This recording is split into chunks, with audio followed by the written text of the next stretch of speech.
O Brasil está escondendo a verdade, não tem coragem de entender que nós estamos vivendo uma guerra não declarada. Não existe nenhuma instituição mais poderosa na América Latina do que o PCC. É o maior. Pode juntar todos os bancos brasileiros que não têm a capacidade de renda do PCC hoje. E o Brasil quer tratar tudo isso, não, é um roubo de celular, é um roubo de uma carga de combustível, é um roubo da área de apartamento. Não é isso, é uma facção criminosa que tem o objetivo de comandar o país politicamente e administrativamente e economicamente. Meus amigos, o governador Caiado veio a público e jogou tudo no ventilador. Gente, o que ele falou realmente deixou Lula, Xandão, STF e aqueles que o apoiam em pânico, porque a verdade apareceu. Eu já te pergunto, você vai continuar votando no PT ou em 2026 você acredita que o PT vai cair? Comenta aqui embaixo e segura aí, porque realmente essa declaração deixou todos em pânico. Meus amigos, antes de continuar esse vídeo, por favor, eu já te peço, inscreva-se aqui no canal ativando o sininho das notificações. E claro, deixe o joinha para esse vídeo. Eu preciso que você me ajude deixando o teu joinha para que o YouTube não enterre esse vídeo. Não sei se vocês perceberam, mas esses vídeos que realmente mostram a verdade sobre esquerda, direita, está sendo meio que travado aqui na plataforma. Então eu preciso que você me ajude compartilhando e deixando o like. E claro, não se esqueça de ativar os sininhos das notificações aqui no nosso canal. O Brasil está escondendo a verdade, não tem coragem de entender que nós estamos vivendo uma guerra não declarada. Não existe nenhuma instituição mais poderosa na América Latina do que o PCC. É o maior. Pode juntar todos os bancos brasileiros que não têm a capacidade de renda do PCC hoje. E o Brasil quer tratar tudo isso, não, é um roubo de celular, é um roubo de uma carga de combustível, é um roubo da área de apartamento. Não é isso, é uma facção criminosa que tem o objetivo de comandar o país politicamente e administrativamente e economicamente. Senhor presidente, eu tenho aqui um documento oficial, 54 chefes do Comando Vermelho do meu estado de Goiás, todos eles homiziados ali na favela no Rio de Janeiro. Não é documento de brincadeira, não. Eu monitoro esses homens. O Ministério Público já denunciou 8 bilhões de reais que foram usados nas eleições municipais do país. 8 bilhões. O governo federal tem que servir de apoio a nós. E não o governo federal e o Congresso Nacional quererem ditar regra para nós, entes federados. É uma inversão completa. Partir de uma premissa totalmente errada. A que ponto nós estamos chegando? O que vale um governador? Então eu legislei em Goiás, presidente, para que faccionado e estuprador não tem visita íntima. Infelizmente, o PT Nacional entrou com a DIN contra mim, está no Supremo para ser julgado agora, ministro Fábio Vieira. Senhor presidente, hoje nem a FUNAI entra na Amazônia. Nem a FUNAI entra na Amazônia. A Amazônia hoje ela é 100% comandada pelo Comando Vermelho e pelo PCC. 100%. Mais as facções do México, da Venezuela e da Colômbia. Ninguém entra lá mais. Talvez não tenha hoje um assunto de maior relevância no país, onde todas as pesquisas levar a patamares de 75% a queixa da população em relação à segurança pública. Tamanha a situação emergencial hoje que a sociedade brasileira está vivendo. Então, ou nós encaramos esse assunto com a seriedade que merece, senhor presidente. E aí sim, eu acho que o governo federal e o Congresso Nacional deviam dar mais autonomia aos estados. Agora, eu não vou caminhar numa situação como essa, aonde nós estamos aqui apenas a pagar salário e receber ordem do Congresso Nacional e da União para dizer como é que eu vou me comportar em Goiás. Isso é inadmissível, é uma usurpação de poder, é uma invasão de prerrogativa, numa prerrogativa que já está garantida a nós, governadores. Então, presidente, a situação é tão grave que, às vezes, as pessoas subestimam e acham que, vamos lá, não vamos enfrentar, não, porque enfrentar faccionado é muito difícil, amanhã eu estou fora do mandato, amanhã está minha família exposta, e vamos deixar, daqui 2 anos eu entrego o governo.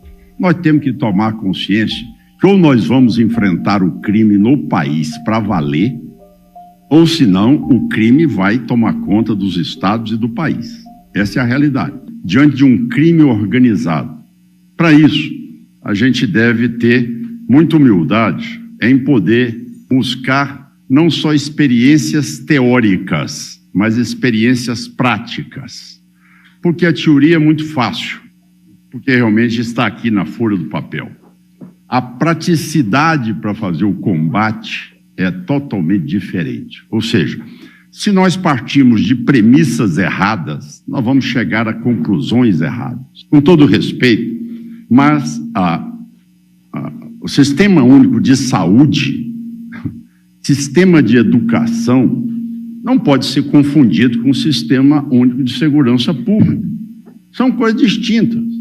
Eu trato a pneumonia, o câncer, a fratura exposta, igual em qualquer estado da federação. Eu busco a educação de qualidade, a alfabetização na idade certa ou o resultado do IDEB em qualquer município e estado da federação. Agora, segurança pública tem suas peculiaridades. Eu conheço a segurança pública do estado de Goiás, mas eu não conheço segurança pública na Amazônia. Eu não sei como tratar a segurança pública na região de fronteira. Eu não sei como tratar a segurança pública na região do litoral. Então, nós temos que entender que cada estado tem a sua peculiaridade. Não é uma regra única, tá certo? Que vai decidir o que deve ser uma regra para todos os estados da federação. Esse engessamento, ele não vai dar certo. Por quê? Porque para nós podermos entrar dentro do Rio de Janeiro, a gente precisa da inteligência da Polícia Militar do Cláudio Castro, junto com a experiência da polícia do Cláudio Castro, para poder entrar na favela. Senão eu não vou chegar lá. Ora, eu em Goiás, eu sei muito bem, tá certo, como fazer o combate de fronteira entre os estados, como fazer o combate das facções que estão ali instaladas. Isso muito bem. Ora, nós tínhamos em Goiás as 6 cidades mais perigosas do país, entre as 100 do país, no entorno de Brasília. Hoje é uma região 100% pacificada. Você pode chegar lá a hora que você quiser, ir para o restaurante, ir para o ponto de ônibus com o telefone celular, pode fazer o que você quiser. Você não tem a presença do crime em nenhum palmo de terra no estado de Goiás. Ou seja, por que isso? Porque existiu a preocupação desde que eu cheguei ao governo, que eu sempre priorizei a segurança pública, falando, não se tem segurança pública, não tem governabilidade, não tem Estado democrático de direito, não tem Estado democrático de direito, não tem cidadania. Foi a prioridade número 1 no meu governo. Isso aí é que nós precisamos de entender que o governo federal tem que servir de apoio a nós, e não o governo federal e o Congresso Nacional quererem ditar regra para nós, entes federados. É uma inversão completa, partir de uma premissa totalmente errada. A proposta aqui, ela não dá para poder aceitar, já no inciso 27 do artigo 21, deixa claro aqui que ele estipula diretrizes vinculantes aos estados. Já propõe aqui exatamente o quê? Normas gerais que sobrepõem a legislação dos estados. Senhor presidente, a situação é tão grave que às vezes as pessoas subestimam e acham que, vamos lá, não vamos enfrentar não, porque enfrentar faccionado é muito difícil, amanhã eu estou fora do mandato, amanhã está minha família exposta, vamos deixar, daqui 2 anos eu entrego o governo. Nós temos que tomar consciência que ou nós vamos enfrentar o crime no país para valer, ou senão o crime vai tomar conta dos estados e do país. Essa é a realidade. A proporção de avanço é aquela que o governador colocou aqui em São Paulo. Ou seja, hoje, eles não estão ocupados ali no quarteirão deles. Eles estão entrando em OS de saúde para comprar éter, para refino de cocaína, no lixo para fazer a distribuição nas cidades da cocaína, eles estão entrando nos postos de gasolina, eles estão entrando nas usinas de álcool e açúcar nos nossos estados. Agora eu tive uma reunião com os empresários na área, as grandes empresas de construção de rodovias. Assim, governador, pelo amor de Deus, nos ajude, porque eles estão com tanto poder financeiro que eles entram mergulhando o preço para esquentar dinheiro e poder fazer as obras no estado de rodovia, de ponte e tudo mais. É algo impressionante o avanço desse pessoal, a ousadia deles em querer se impor, avançando sim, como colocou o ministro Rui Costa, avançando no Poder Judiciário, no Ministério Público, nas polícias, nos políticos, seja ele em qualquer nível. O avanço, o financiamento não é denúncia, não é suspeita. O Ministério Público já denunciou 8 bilhões de reais que foram usados nas eleições municipais do país. 8 bilhões. O que esse cara quer? Ele quer exatamente a secretaria que toma conta do lixo e a Secretaria de Obras. As duas secretarias que estão se apoderando no Brasil inteiro. Essa é a realidade. O quadro é muito mais grave. Veja, nós temos aqui, o ministro Dino está aqui, veja a gravidade. Nós temos aqui uma DPF 635, chamada DPF das favelas. Veja a penalização ao governador do Rio de Janeiro. Olha o coitado que está sofrendo ali.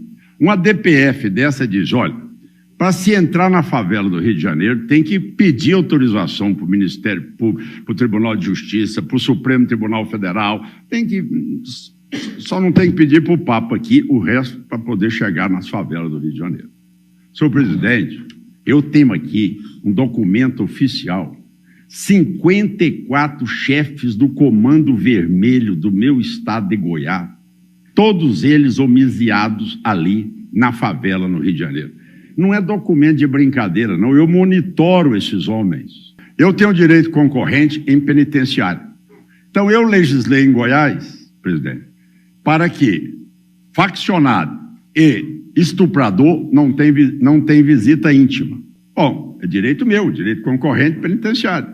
Infelizmente, o PT Nacional entrou com a DIN contra mim, está no Supremo para ser julgado agora, ministro Fábio. Entrei com outra lei em Goiás, porque eles começaram a botar fogo nos canaviais, todos, São Paulo, Goiás. Goiás é o segundo maior produtor de álcool e açúcar. Bom, e etanol. Bom, o que aconteceu?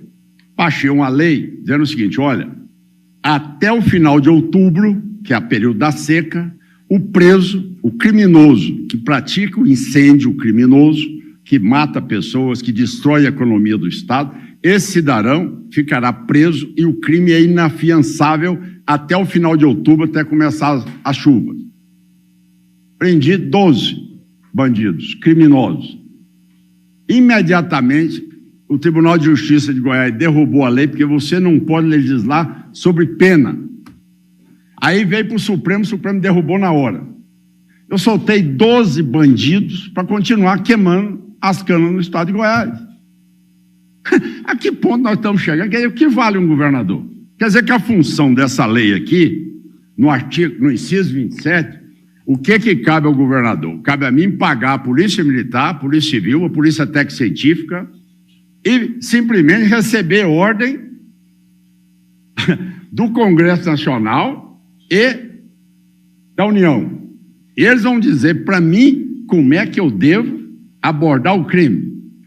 Vão dizer para mim como é que eu devo viver uma situação como essa, em que teve uma situação comigo, prendi um caso semelhante ao seu. Olha, governador, infelizmente a prisão na casa da pessoa que tinha cocaína não cumpriu as normas legais. Soltamos o cidadão. Falei, e o que eu faço com a cocaína? Eu sou governador, eu não posso ficar com nada ilegal. Eu vou devolver a cocaína na sala do juiz? Eu não posso me apoderar de algo que seja ilegal. Se soltaram o bandido, não, foi legal, você não podia entrar na casa dele, tinha que ter outras exigências para entrar na casa. Eu falei, eu entrei na casa, peguei lá cocaína. E o que eu faço com a cocaína agora? Ela é ilegal também, a minha prisão da cocaína? Devolve ela para o juiz? Então, ou nós encaramos esse assunto com a seriedade que merece, senhor presidente. E aí sim, eu acho que o governo federal e o Congresso Nacional deviam dar mais autonomia aos estados, entender que a legislação penal e a legislação de penitenciária, essa sim deveria constar nessa PEC, ser estipulada por nós, como é estipulado exatamente em um país que se fala e que existe democracia, que é os Estados Unidos. Eu já falei para o senhor presidente, só ter uma ideia, eu já falei, eu sou governador do estado, eu fui eleito pelo meu povo. Eu não vou botar a Câmara em policial meu de maneira alguma. Não existe a hipótese de eu botar a Câmara em policial meu. Porque eu tenho que ter uma corregedoria séria, honesta, que não admita milícia. E não admito, e prendi muitos policiais no meu estado de Goiás. Não admito milícia. Agora, eu não vou caminhar numa situação como essa, aonde nós estamos aqui apenas a pagar salário e receber ordem do Congresso Nacional e da União para dizer como é que eu vou me comportar em Goiás. Isso é inadmissível, é uma usurpação de poder, é uma invasão de prerrogativa, numa prerrogativa que já está garantida a nós, governadores. Eu acho que o governo federal devia tratar num pacto internacional, porque são 3 ou 4 países só que produzem cocaína. Não tem mais do que isso.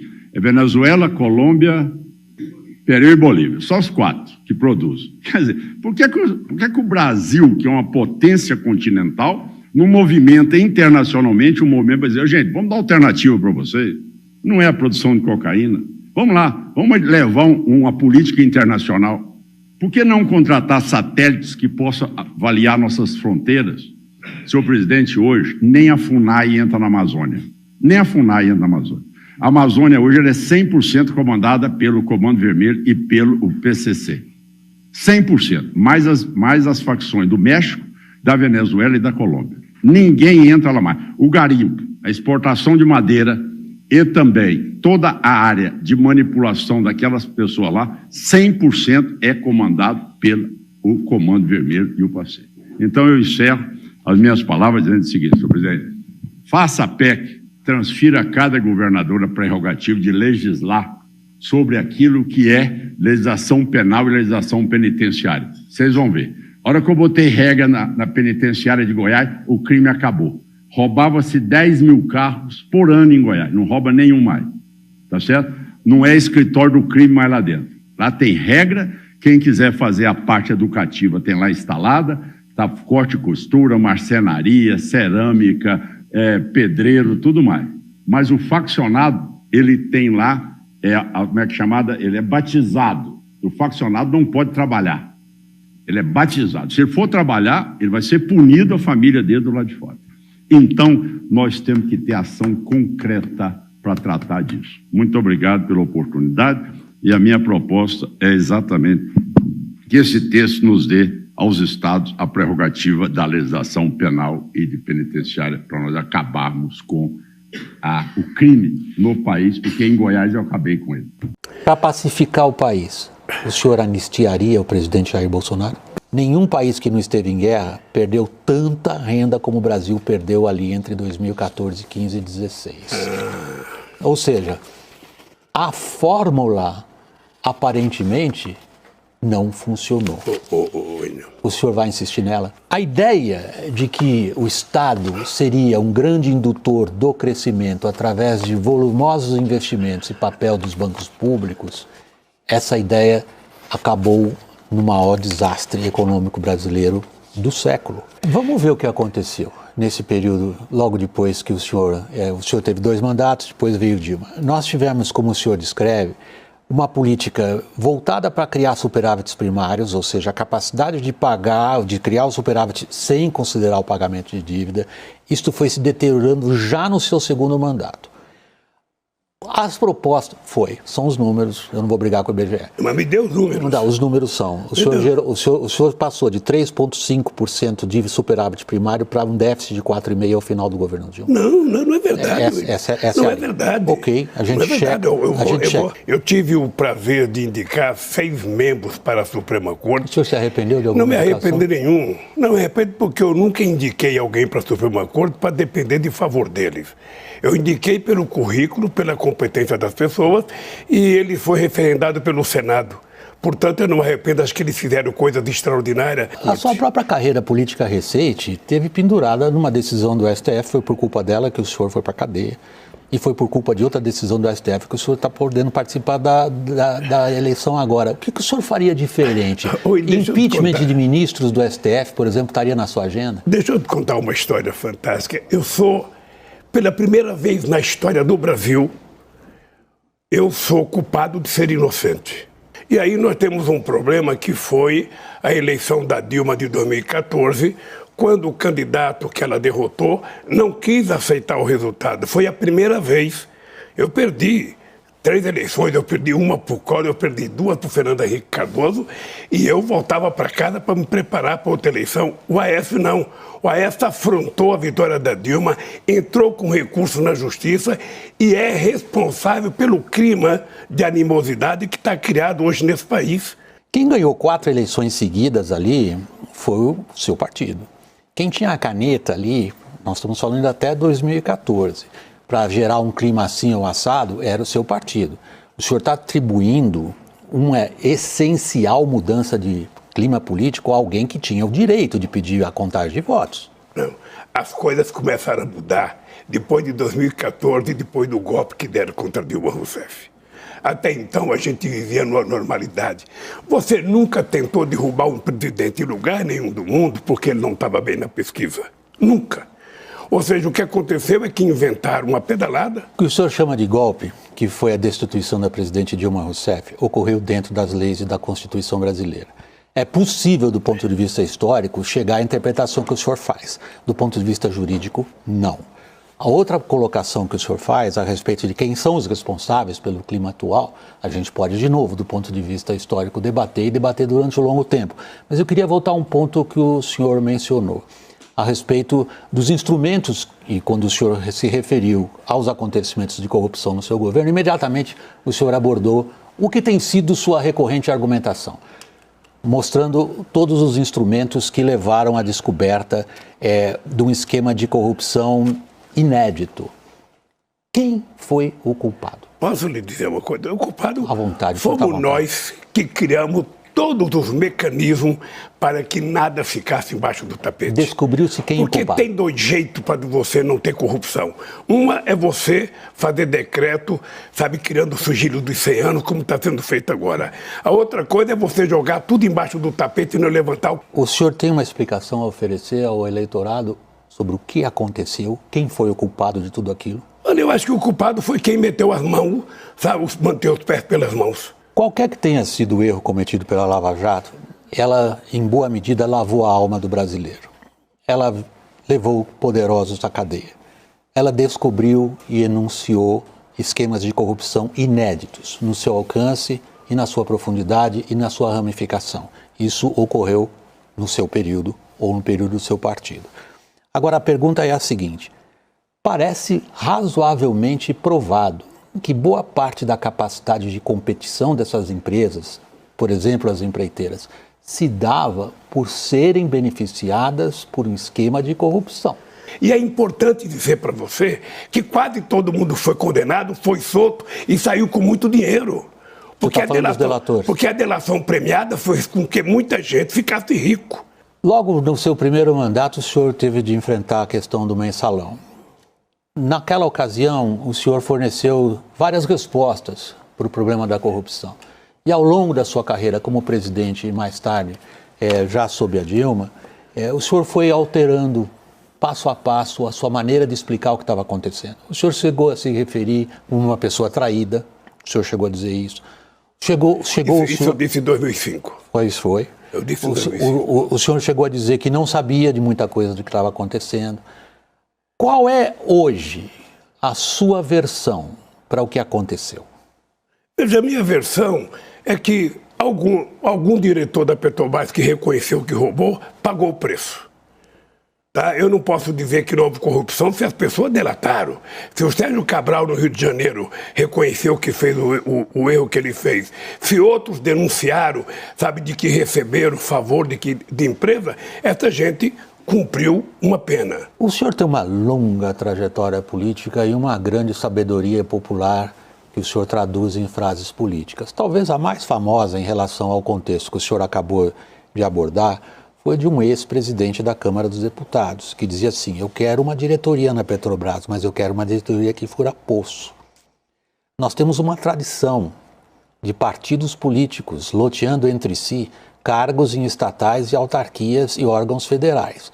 Isto faz parte da história do Brasil, fez parte da sua história. De novo, nós estamos na mesma situação. E fará parte da sua história se você for presidente da República. Não, eu não tenho essa veleidade, nem essa pretensão, nem sirvo para isso. Deixa eu falar uma coisa. Só completar a pergunta. Desculpe minha falta de cortesia. Pelo amor de Deus, não quero aqui parecer agressivo nem interrompê-lo. Eu só gostaria de pontuar o seguinte. Sim, houve loteamento político nas diretorias da Petrobras. O senhor não sabia disso? Deixa eu lhe falar uma coisa. Acontece na democracia de qualquer país do mundo. Quando você ganha uma eleição, você faz uma composição para ganhar as eleições. O STF, um super protagonista. O Legislativo partiu para cima do presidente e lhe tirou grande parte dos poderes. Agora, o ponto que eu gostaria de abordar, nesses 20 anos, quebrou um contrato social brasileiro. O contrato social brasileiro foi: vamos construir um estado de bem-estar social. Para isso nós temos que promover gastos públicos e nós quebramos. Nós não conseguimos montar um estado de bem-estar social ao longo desses 20 anos. O que o senhor pretende, por exemplo, tem trazido a público em termos de programas de transferência de renda, valorização do salário mínimo, de onde o senhor vai buscar recursos? Não fale isso comigo, não. Deixa eu te falar uma coisa. Hoje, você já parou para pensar quanto que é a dívida pública dos Estados Unidos? Quanto que é a dívida pública da Inglaterra? Quanto que é a dívida pública da Itália? Quanto que é a dívida pública do Japão? Olha, não tem problema você ter uma dívida se você tiver capacidade de fazer essa dívida para fazer investimento e não para fazer custeio. Você está lembrado do meu discurso quando eu ganhei em 2003? Se quando terminar o meu mandato, todo brasileiro estiver tomando café, almoçando e jantando, eu já cumpri a missão da minha vida. E hoje nós temos 33 milhões de pessoas passando fome, nós temos 105 milhões de pessoas com algum problema de deficiência alimentar e nós precisamos cuidar disso. Há um setor importantíssimo da economia que é hora da gente abordar agora, que é a produção de grãos e proteínas. O Brasil se tornou um campeão, uma enorme potência nesse setor. O senhor causou considerável irritação nesse setor, que em boa parte forneceu apoio político ao seu principal adversário nessas eleições, ao xingá-los. O que o senhor diria para eles agora? Eu diria o seguinte: nunca o agronegócio teve tanto financiamento como no governo do PT. Nunca. O problema deles conosco hoje é porque eles sabem que no governo do PT não vai ter desmatamento na Amazônia. O senhor considera o agro responsável pelo desmatamento? Eu conheço as pessoas de responsáveis do agro. O seu principal adversário nessa eleição, muito provavelmente Fernando Haddad do PT, governador, tem atacado a sua gestão, especialmente sobre dois aspectos, né? Que eu até anotei aqui: a gestão fiscal e financeira, ele acusa de uma alta de juros e endividamento do Estado, e a segurança pública, onde ora ele diz que haveria uma revolta das forças de segurança pública contra a administração, ora com a letalidade das forças policiais. Como é que o senhor pretende responder essas acusações durante a campanha? Ele fala muita bobagem, né? Eu vou deixar para responder na campanha. Eu acho engraçado ele falar de gestão fiscal, né? Assim, o cara que quebrou o Brasil, que inventou o imposto a cada 30 dias, o cara que fez a relação dívida-PIB crescer 7 pontos percentuais, na lógica do FMI a relação dívida-PIB está batendo 100%, um cara que deixou o brasileiro endividado, que deixou o agro endividado, que proporcionou o maior número de recuperações judiciais da história, que proporcionou a segunda maior taxa de juro real do mundo, né? Um cara que desgraçou a economia brasileira, vai falar de fiscal, pelo amor de Deus, é ser muito cara de pau, né? Ele fala uma quantidade de bobagem tão grande todo dia que eu nem dou bola, não vou nem responder. Na campanha a gente discute. Entende nada de segurança pública. O cara que criou o Bolsa Crack quer falar de segurança pública? Faça-me um favor, pô. Amigos, as eleições estão chegando e estamos vendo que o negócio está cada vez pior. E você, acredita que o PT é uma rede criminosa? Você acredita que Lula é o chefão? Comenta aqui embaixo. Realmente está difícil a situação do Brasil e se o PT continuar no poder, não sabemos o que pode acontecer com o nosso país. E claro, eu quero saber de você, em quem você vai votar em 2026. Flávio Bolsonaro ou vai continuar mantendo Lula no poder? Comenta aqui embaixo, deixa a tua opinião aqui abaixo desse vídeo. E claro, não esqueça de compartilhar esse vídeo, de deixar o joinha, porque isso está dando o que falar. Deus abençoe você que assistiu comigo, fique com Deus e até o próximo vídeo se Deus quiser. Fui!